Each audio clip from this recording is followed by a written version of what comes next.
Menteri Pertahanan Republik Indonesia sekaligus Presiden terpilih Prabowo Subianto bertemu dengan Presiden Rusia Vladimir Putin di Istana Kremlin Moskow pada Rabu 31 Juli 2024. Kedatangan Prabowo disambut hangat oleh Putin dengan berjabat tangan.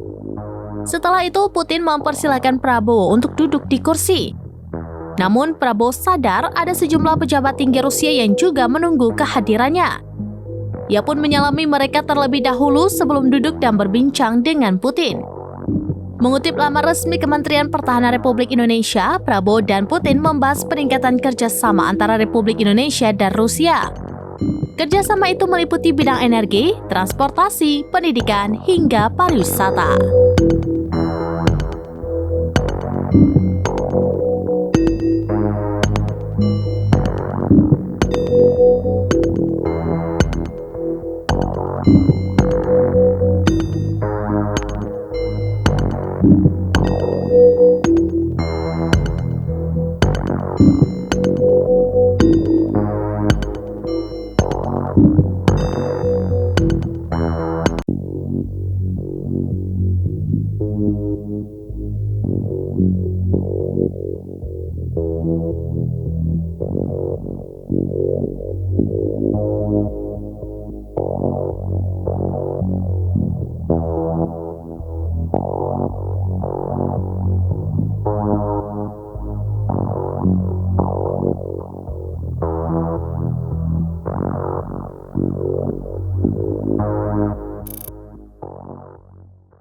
Download Tribun X sekarang, menghadirkan lokal menjadi Indonesia.